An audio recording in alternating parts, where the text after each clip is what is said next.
Welcome to Pioneer study. आप Hindi grammar का जो कि 9th से 12th कक्षा के लिए जो बुक्स हैं, हिंदी व्याकरण एवं रचना प्रबोध, ऐसे ये 6 क्लास से भी काम आपको करेंगे। ठीक है, तो चलिए हम लोग पहले चैप्टर से शुरुआत करते हैं और एक एक टॉपिक पढ़ते हुए चलेंगे, समझते हुए चलेंगे, ताकि हिंदी व्याकरण आपका आगे चल के जनरल कंपटीशन में हर जगह पे हिंदी व्याकरण की चर्चा होती है और हिंदी आपके वर्ग कक्ष के एग्ज़ाम में तो होगा ही। तो चलिए शुरुआत करते हैं। इसमें हम लोग ये सारे चैप्टर पढ़ेंगे जो कि आप देख रहे हैं, भाषा, व्याकरण, लिपि। तो आज का चैप्टर हमारा यही है। तो चलिए शुरुआत करते हैं फर्स्ट चैप्टर से बिना समय गवाए हुए। ठीक है, पहले चैप्टर का नाम क्या है? चैप्टर का नाम है भाषा, व्याकरण एवं लिपि। एक एक चीज़ को समझते चलना है आपको। मानव जाति के विकास के सुदीर्घ इतिहास में, मानव जाति का ना जाने कितना विस्तारित इतिहास है। सुदीर्घ का मतलब लंबे समय का इतिहास है मानव जाति का। में सर्वाधिक महत्व संप्रेषण का मतलब एक ऐसा कम्युनिकेशन माध्यम जिसके द्वारा हम अपने विचारों को दूसरे तक पहुंचाते हैं। संप्रेषण के माध्यम का रहा है, वह माध्यम है भाषा। क्या है? भाषा। वह माध्यम, संप्रेषण के माध्यम को क्या कहेंगे? भाषा कहेंगे। संप्रेषण माध्यम को क्या कहा जाता है? भाषा। संप्रेषण माध्यम का मतलब क्या है कि संप्रेषण यानी अपनी भावनाओं को, अपनी बातों को किसी के समझ किसकी मदद से रखा जाता है? तो वो किसी न किसी भाषा की मदद से रखा जाता है। मनुष्य समाज की इकाई होता है तथा मनुष्यों से ही समाज बनता है। समाज की इकाई होने के कारण परस्पर विचार, भावना, संदेश, सूचना आदि को अभिव्यक्त करने के लिए मनुष्य भाषा का ही प्रयोग करता है।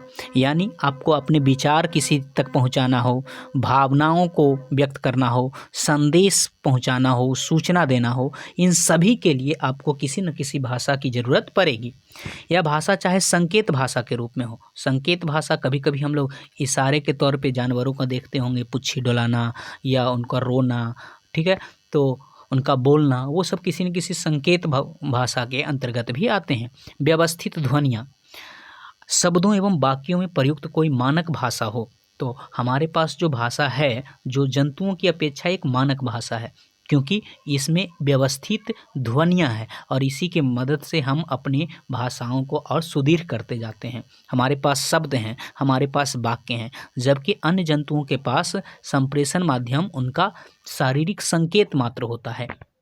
भाषा के माध्यम से ही हम अपने भाव विचार दूसरे व्यक्ति तक पहुंचाते हैं तथा दूसरे व्यक्ति के भाव या विचार जान पाते हैं। भाषा ही वह साधन है जिससे हम अपना इतिहास, संस्कृति, संचित ज्ञान विज्ञान और अपनी महान परंपराओं को जान पाते हैं। आप सोच के देखिए, अगर ना ही हम कोई भाषा नहीं जानते, ना हम हिंदी, इंग्लिश, संस्कृत जो भी हम जानते हैं, मगही, मैथिली जो भी जानते हैं, कुछ नहीं जानते, तो हमारा जीवन कैसा होता, हम एक दूसरे से बातचीत कैसे कर रहे होते।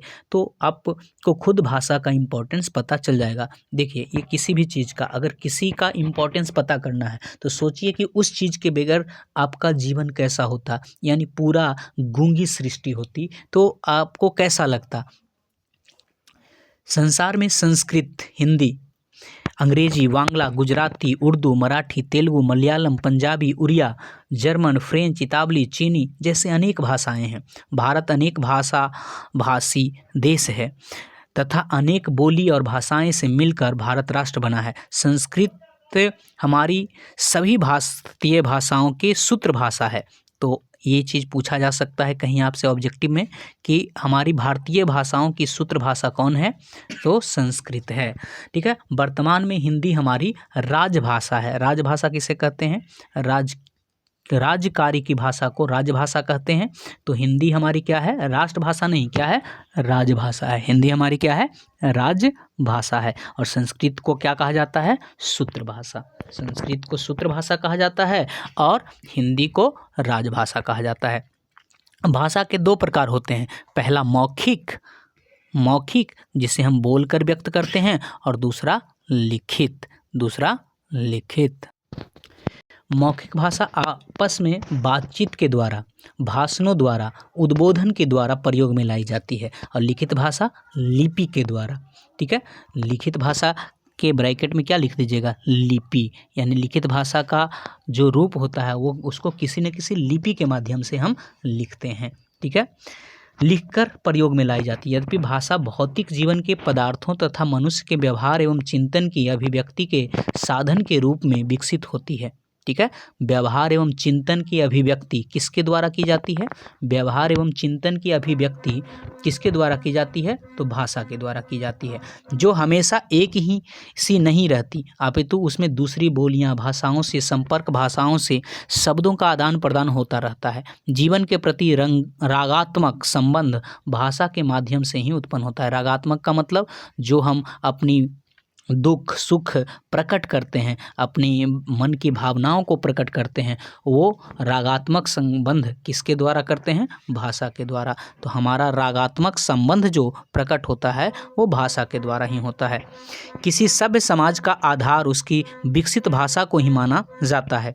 हिंदी खरी बोली ने अपने शब्द भंडार का विकास दूसरी जनपदीय बोलियों संस्कृत से किया है। मतलब जो हम लोग हिंदी बोलते हैं वो सारे उसकी जो भाषाएं हैं, उसकी जो शब्दावली है वो अन्य भाषाओं से ली गई है। तो एक तो क्या है कि भाषा के बारे में, तो भाषा रागात्मक संबंध को निरूपित करता है। भाषा व्यवहार और चिंतन की अभिव्यक्ति का साधन स्वरूप है। अगर पूछा जाए कि भाषा क्या है, तो भाषा व्यवहार चिंतन की अभिव्यक्ति का साधन स्वरूप है ना। चाहे हमारा कोई व्यवहार हो या चिंतन हो, हम सभी को अपने भाषा से प्रकट करते हैं। चलिए आगे बढ़ते हैं। समकालीन विदेशी भाषाओं के शब्द भंडार के मिश्रण से किया जाता है, किंतु हिंदी के व्याकरण के विविध रूप अपने ही रहे हैं।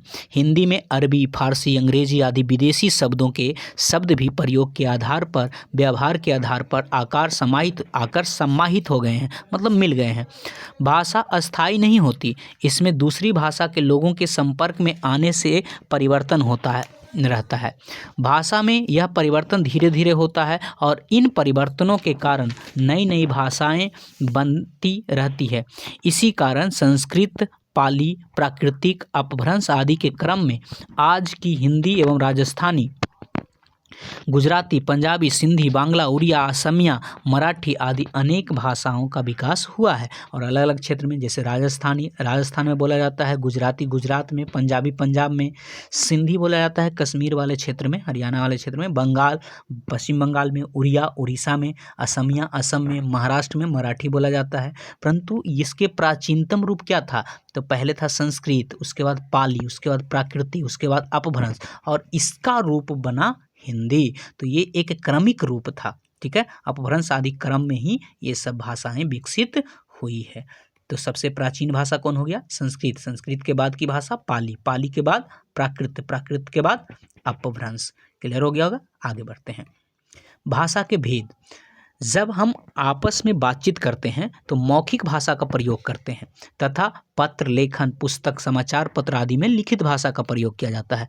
विचारों का संग्रह भी हम लिखित भाषा में ही करते हैं। मौखिक भाषा, लिखित भाषा।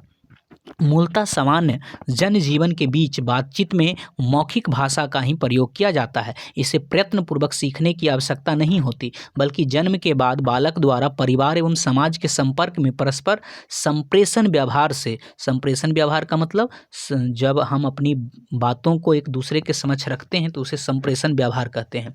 तो संप्रेषण व्यवहार के द्वारा हम मौखिक भाषा सीख लेते हैं। ठीक है, तो मौखिक भाषा किस विधि के द्वारा सीखा जाता है, तो संप्रेषण व्यवहार के द्वारा। जबकि लिखित भाषा के लिए वर्तनी और उसके अनुरूप उच्चारण प्रयत्नपूर्वक सीखना पड़ता है। ठीक है, प्रयत्नपूर्वक मतलब उसके लिए आपको प्रयत्न करना पड़ेगा। मौखिक भाषा की ध्वनियों के लिए स्वतंत्र लिपि चिन्हों के द्वारा ही भाषा का निर्माण हुआ है। तो ध्वनियों को क्या होता है, ध्वनियों के लिए जो मौखिक भाषा की जो ध्वनियाँ हैं उसके लिए क्या बनाया गया है, तो लिपि चिन्ह बनाया गया है, जिसका लिपि चिन्ह के द्वारा ही हम क्या करते हैं, मौखिक भाषा को लिखित रूप में लिखते हैं। तो मौखिक भाषा को लिखित रूप में किसके द्वारा लिखा जाता है, लिपि चिन्हों के द्वारा लिखा जाता है।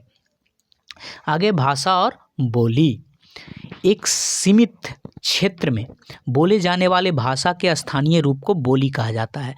भाषा का स्थानीय रूप क्या कहलाता है? स्थानीय रूप, भाषा का स्थानीय रूप क्या कहलाता है? बोली कहलाता है। उसे उपभाषा भी कहते हैं। तो बोली को और किस रूप में जान सकते हैं?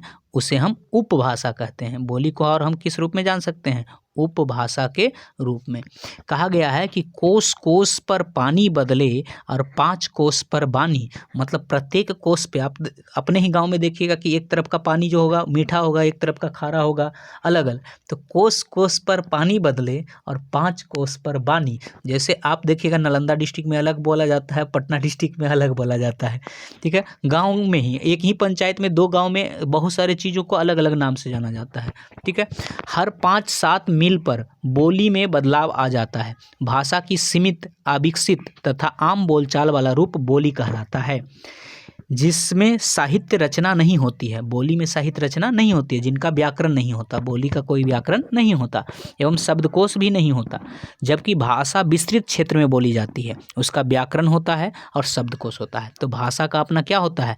भाषा का अपना व्याकरण होता है और भाषा का अपना शब्दकोश होता है, जबकि बोली का नहीं होता है। उसमें साहित्य लिखा जाता है। तो साहित्य किस में लिखा जाता है? भाषा में साहित्य लिखा जाता है। किसी बोली का संरक्षण तथा अन्य कारणों से यदि क्षेत्र विस्तृत होने लगता है तो उसमें साहित्य लिखा जाने लगता है, तो वह भाषा बनने लगती है, उसका व्याकरण निश्चित हो जाता है। तो जिसका व्याकरण निश्चित हो जाता है, जिस बोली का, वो भाषा का रूप ले लेता है। तो बोली ही क्या हो जाता है? धीरे धीरे भाषा का रूप लेता है। क्लियर हो गया होगा? चलिए आगे बढ़ते हैं। हिंदी की कुछ बोलियां हैं जो कि आपको ध्यान रखनी है। ये पूछा जाता है, बहुत बार कंपटीशंस में पूछ दिए जाते हैं। ठीक है, हिंदी केवल खड़ी बोली जो मानक भाषा का ही विकसित रूप नहीं है, बल्कि जिसमें अन्य बोलियां समाहित है, जिसमें खड़ी बोली शामिल है। पूर्वी हिंदी में, तो ये आपको ध्यान रखना है कि कौन कौन सी भाषा पूर्वी हिंदी में बोली जाती है। पूर्वी हिंदी की बोली कौन कौन है? अवधी, बघेली और छत्तीसगढ़ी शामिल है। तो अवधी, बघेली और छत्तीसगढ़ी किस क्षेत्र का हिंदी है? पूर्वी हिंदी। ठीक है, पूर्वी हिंदी में कौन कौन आएगा? अवधी, बघेली, छत्तीसगढ़ी। तो अवध में, बघेली में, ठीक है, और छत्तीसगढ़ में। पश्चिमी हिंदी, अगला क्या है? पश्चिमी हिंदी। पश्चिमी हिंदी में कौन कौन? खड़ी बोली, ब्रज बोली, बांगुर, हरियाणवी को और किस नाम से जानते हैं? बांगुर, बुंदेली, कनौजी। ठीक है, ये सब जो है वो क्या है? पश्चिमी हिंदी का रूप है। ठीक है, तो आपसे ऐसे पूछा जाएगा कि बताइए ब्रज बोली जो है वो किस हिंदी का रूप है? तो पश्चिमी हिंदी का। आपसे पूछाएगा बांगुर किस हिंदी का रूप है? तो पश्चिमी हिंदी का। ठीक है, तो आप यहाँ पे ऐसे पश्चिमी हिंदी लिख लीजिए और बगल में लिख लीजिए कौची? खड़ी, ब्रज, बांगुर, बुंदेली, कनौजी। ठीक है, तो इससे आपको पता चल जाएगा। उसके बाद एक आता है बिहारी हिंदी। बिहारी हिंदी के अंतर्गत कौन कौन आता है? मगही बोली, मैथिली बोली और भोजपुरी। मगही, मैथिली और भोजपुरी किस हिंदी के अंतर्गत आता है? बिहारी हिंदी के अंतर्गत। की छे? ठीक छे ना? तो ये आपका मैथिली था। कहाँ बारू हो? तो ये हो गया भोजपुरी। मगही तो जानते ही हैं, ठीक, जाना ही ना सब? हाँ तो ये हो गया मगही। ठीक, आगे अगला होता है राजस्थानी हिंदी। ठीक है, जिसके अंतर्गत कौन कौन सी बोली आती है ये आपको ध्यान रखना है। मेवाड़ी, मारवाड़ी, मेवाती, हारौती, ये सब जो है राजस्थानी हिंदी के अंतर्गत बोलियां हैं। ठीक है, राजस्थानी हिंदी के अंतर्गत कौन कौन सी बोली है? मेवाड़ी, मारवाड़ी, मेवाती, हाड़ौती। कुछ विद्वान मालवी और ढूंढारी और बागरी को भी राजस्थानी के अलग अलग बोलियां मानते हैं। किसको? मालवी, ढूंढारी और बागड़ी, ये सबको क्या माना जाता है? ठीक, ये सबको भी राजस्थानी हिंदी माना जाता है। आगे आपका एक 5वां हिंदी का रूप है, वो है पहाड़ी हिंदी। तो पहाड़ी हिंदी के अंतर्गत किसको रखा जाता है? गढ़वाली हिंदी, कुमाऊँ हिंदी और मंडियाली बोलियों को क्या किसको रखा जाता है? पहाड़ी हिंदी के अंतर्गत रखा जाता है। ठीक है, उन्हें पहाड़ी हिंदी के अंतर्गत रखा जाता है। तो ये सब बोलियां आपको, ये सब कंपटीशन लेवल पे जब हिंदी पूछा जाएगा कहीं पे, ठीक है। तो वहाँ पे जैसे बिहार पुलिस में या बिहार एसएससी में जहाँ हिंदी पूछा जाता है, या बीपीएससी के एग्ज़ाम में, यूपीएससी के एग्ज़ाम में, भाषा वाले एग्ज़ाम में ये सब पूछा जाएगा। ठीक है, तो आशा है ये चीज़ आप थोड़ा सा ध्यान रखिएगा तो आपको आसानी से ये समझ में आ जाएगा। और पूरा का पूरा जो हमारा भारतीय राज्यों का वितरण है वो भाषा के आधार पे ही है। ठीक है, तो चलिए आगे बढ़ते हैं। इन बोलियों के मेल से बनी हिंदी को संविधान सभा 14 सितंबर 1949 को भारत की राजभाषा स्वीकार किया। कब? तो हिंदी को राजभाषा कब स्वीकार किया गया? 14 सितंबर 1949 को। विभिन्न बोलियों के मेल से बनी हिंदी की भाषाई विविधता के कारण ही हिंदी के क्षेत्रीय उच्चारण में विविधता पाई जाती है। हिंदी भाषा और व्याकरण। हिंदी व्याकरण हिंदी भाषा के शुद्ध रूप से लिखने और बोलने संबंधी नियमों की जानकारी देने वाला शास्त्र है। ठीक है, हिंदी व्याकरण का मतलब जिससे शुद्ध बोला या लिखा जाए उसे व्याकरण कहते हैं। नियमों का, भाषा नियमों का वह समूह जिससे शुद्ध रूप में बोला और लिखने की जानकारी प्राप्त हो उसे हम क्या कहेंगे? व्याकरण कहेंगे। किसी भी भाषा को जानने के लिए उसके व्याकरण को भी जानना बहुत आवश्यक है। हिंदी की विभिन्न ध्वनि, वर्ण, पद, पदांश, शब्द, शब्दांश, वाक्य, वाक्यांश आदि की विवेचना तथा उसके विभिन्न घटकों, प्रकारों का वर्णन हिंदी व्याकरण में किया जाता है। हिंदी व्याकरण के मोटे तौर पर वर्ण विचार कैसे बांटते हैं? तो व्याकरण में क्या पढ़ना होता है? वर्ण विचार, शब्द विचार, वाक्य विचार।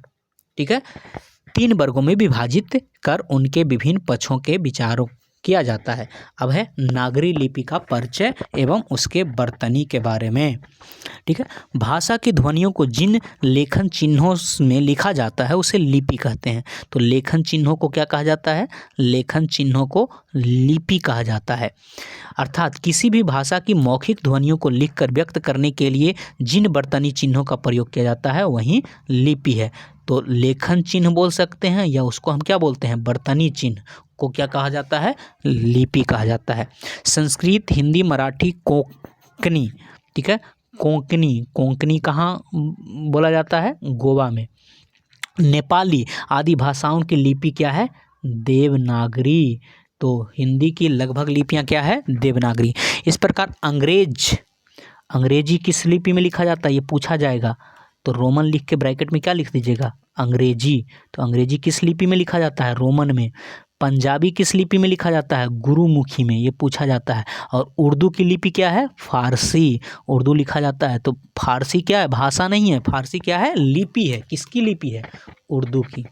भारत सरकार के अधीन केंद्रीय हिंदी निदेशालय ने अनेक भाषाविद, पत्रकार एवं हिंदी से भी संस्थानों तथा विभिन्न मंत्रालयों के प्रतिनिधित्व के सहयोग में हिंदी की वर्तनी का देवनागरी में एक मानक स्वरूप तैयार किया है। कौन सा निदेशालय मानक रूप तैयार किया है? केंद्रीय हिंदी निदेशालय।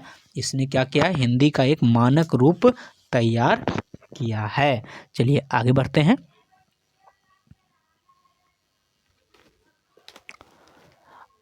आगे देवनागरी लिपि की मानक रूप क्या है जो भारत सरकार ने अथी किया है वो देखिए क्या है।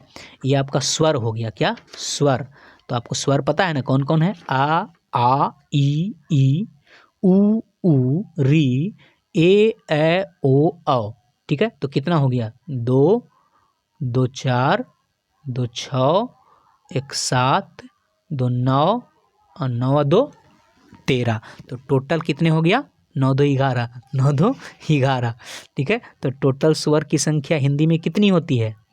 11 होती है। कौन कौन आप देख चुके हैं। इसमें आ की कोई मात्रा नहीं होती है। तो आ की जब कोई मात्रा नहीं होती है, सोचिए आ की मात्रा नहीं होती है तो 11 में से एगो की मात्रा नहीं होती तो बाकी की जो मात्रा होगी तो मात्राओं की संख्या कितनी हो जाएगी? 10 हो जाएगी। क्योंकि 11 को स्वर होता है, आ की कोई मात्रा नहीं होता है तो बाकी कुल मात्राओं की संख्या कितनी हो जाएगी? 10 हो जाएगी। तो मात्राओं की संख्या कुल कितनी होती है? 10 होती है। याद रखें। क्यों होती है? क्योंकि स्वरों को, इस संकेत को क्या कहा जाता है? मात्रा कहा जाता है। और मात्राओं की संख्या कितनी होती है? 10। एक और होता है अनुस्वार। ठीक है, एक क्या होता है? अनुस्वार, जो कि अन्न के जगह पे इस्तेमाल होता है, जैसे अंश, अंदेशा, संपदा, हंस। ये देखिए, ये इसके साथ नहीं मिला हो, इसको अनुस्वार को हम अयोग्यवाह के नाम से जानते हैं, मतलब ये शब्दों में जुड़ने के अयोग्य है, इसलिए इसको अयोग्य कहते हैं। तो अनुस्वार एक हो गया, और एक अनुनासिक, जिसको चंद्र बिंदु कहा जाता है। अनुनासिक को और किस नाम से जानते हैं? चंद्र बिंदु। ब्रैकेट में आप चंद्र बिंदु भी लिख सकते हैं, जैसे हंसना, धुआं, चांद, ये सब। और एक है विसर्ग। विसर्ग, तो ये तीनों क्या है? अयोग्यवाह है। समझ में आया? जैसे आह, आह, इसका उच्चारण आह करते हैं। जैसे अधः पतन, दुख, मनः स्थिति, ये सब में क्या है? विसर्ग का इस्तेमाल है। तो ये क्या है? ये मानक लिपि है। मानक लिपि इसका तैयार कौन किया है? केंद्रीय हिंदी निदेशालय ने इनको क्या किया है? मानक लिपि के तौर पे तैयार किए हैं। आगे हम लोग व्यंजन के बारे में, जो कि हिंदी निदेशालय के द्वारा तैयार किया गया है। अब व्यंजन देख लीजिए क्या है, यहाँ पे आपको दिख रहा होगा व्यंजन। क, ख, ग, घ, अंगा 5 गो हो गया। च, छ, ज, झ, इया 5 गो। ट, ठ, ड, ढ, न 5 गो। त, थ, द, ध, न, ठीक है, 5 गो। और प, फ, ब, भ, म 5 गो हो गया। म यहाँ तक रहेगा, ठीक। यहाँ प, फ, ब, भ, म 5 गो। अब या, र, ल, व 4 गो ये, 4 गो ये। अब आपको लगेगा कि आप ऐसे कैसे ग्रुप बना दिए? देखिए, ग्रुप क्यों बनाए हैं, क्योंकि इसको हम बोल देते हैं क वर्ग। क्या बोल देते हैं? क वर्ग। तो क वर्ग में के गो आ गया? 5 गो। इसको बोल देते हैं च वर्ग, तो च वर्ग में के गो आ गया? 5। इस ग्रुप को बोल देते हैं ट वर्ग, ट वर्ग में के गो आ गया? 5 गो। त वर्ग, इसको क्या बोलेंगे? त वर्ग, त वर्ग में के गो आ गया? 5 गो। अगला हो गया प वर्ग, ये आप लिख लीजिए ब्रैकेट में, तो आपको याद रहेगा, ठीक है। इसको क्या बोलेंगे? प वर्ग, प वर्ग में के गो हो गया? 5 गो। या, र, ल, व को इसको बोला जाता है अंतस्थ वर्ण। क्या बोला जाता है? अंतस्थ, अंतस्थ। और ये तालब समुधान से दंत से हा को बोला जाता है उष्ण वर्ण, उष्ण वर्ण, ठीक है, उष्ण वर्ण। तो अंतस्थ वर्ण कितने हो गए? 4। उष्ण वर्ण कितने हो गए? 4, ठीक है। आगे संयुक्त वर्ण व्यंजन, संयुक्त व्यंजन कितने हो गए? संयुक्त व्यंजन, संयुक्त व्यंजन भी हो गए 4। कौन कौन? छत्र, ज्ञ और स्र। छत्र, ज्ञ, स्र 4 गो हो गए संयुक्त वर्ण। एक होता है हल चिन्ह, ये स्वर को जब निकाल लेते हैं तो इसको हल चिन्ह कहा जाता है। इसमें स्वर रहित वर्ण को क्या कहा जाता है? हल चिन्ह, जैसे प्रहलाद, पट्टा, अपराहन, ठीक है। एक होता है गृहीत, जब मुख को गोल करके बोला जाता है तो उसको गृहीत बोला जाता है। गृहीत स्वर आ जो होता है क्या होता है? गृहीत स्वर होता है। और क, ख, ग, या मतलब झनकार के साथ जब बोलते हैं तो उसे बोलते हैं गृहीत व्यंजन। अंग्रेजी भाषा में भी गृहीत स्वर होता है, जैसे डॉक्टर, कॉटेज, कॉलेज, ये सभी क्या है? गृहीत व्यंजन है। तो जब किसी के का के बगल में बुंदा लिखल रहे, खा के बगल में बुंदा लिखल रहे, तो ये समझ लीजिएगा कि ये क्या दिया हुआ है? गृहीत व्यंजन दिया हुआ है। क्या दिया हुआ है? गृहीत व्यंजन दिया हुआ है, ठीक है। और गृहीत स्वर कौन है? आ, ठीक है। और हलंत जो देवल रहता है वो क्या है? हल चिन्ह है। तो आशा है ये चीज़ आप समझ में आ गया होगा। आगे है आपका फारसी से गृहीत ध्वनि कुछ कुछ आता है, जैसे गरीब, गजल, फन, कौम, खत। पुनः याद रखने योग्य जो अभी अभी आप लोग पढ़े हैं। हम अपनी बात एक दूसरे को भाषा के माध्यम से ही कहते हैं। भाषा के 2 रूप होते हैं, मौखिक, लिखित। मौखिक भाषा को लिखने के लिए जिन लेखन चिन्हों का प्रयोग किया जाता है उसे लिपि कहते हैं। भाषा के सीमित क्षेत्र में बोले जाने वाले स्थानीय रूप को बोली या उपभाषा कहते हैं। हिंदी की 18 से 22 बोलियाँ, 5 उपभाषाएं विभिषिकाएँ में विभाजित की गई है। पश्चिमी हिंदी, पूर्वी हिंदी, राजस्थानी, बिहारी और पहाड़ी हिंदी। भाषा को शुद्ध लिखने एवं बोलने संबंधी जानकारी देने वाले शास्त्र को व्याकरण कहते हैं। हिंदी भाषा की लिपि देवनागरी है। यहाँ पे कुछ क्वेश्चन है जो कि आपसे बोर्ड के ही क्वेश्चन है, ये चूँकि बोर्ड का ही किताब है तो आपके कुछ क्वेश्चन हैं, आशा है कि आप इसके आंसर्स दे पाइएगा। कहता है निम्नलिखित में राजस्थानी की बोली नहीं है, तो कौन नहीं है? अवधी नहीं है, ठीक है, अवधी नहीं है। सीमित क्षेत्र में बोली जाने वाली भाषा के स्थानीय रूप को क्या कहा जाता है? तो उसे उपभाषा कहा जाता है, ठीक है, उसको उपभाषा कहा जाता है या बोली कहा जाता है। निम्नलिखित में से किसकी लिपि देवनागरी है? तो देवनागरी नहीं है, पंजाबी की, क्योंकि इसकी लिपि गुरुमुखी है।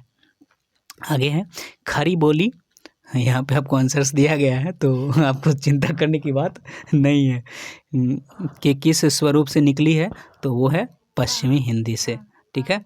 और ये जो कुछ क्वेश्चंस है तो आपको आशा हम कर सकते हैं कि इन अभ्यास प्रश्नों को आप चैप्टर वाइज बनाते चलें, ताकि आपको लिखने की भी जो मतलब जो आप सीखे हैं तो उसके आप क्वेश्चन आंसर कर पाते हैं कि नहीं। और ये 9th 10th 11th 12th ही नहीं बल्कि आप जहाँ भी ग्रामर पढ़ेंगे यह स्टैंडर्ड बुक आप फॉलो कीजिए। इसका PDF आपके टेलीग्राम ग्रुप में डाल दिया गया है। गुड लक दोस्तों, फिर मिलेंगे अगले चैप्टर में, अगले पार्ट में।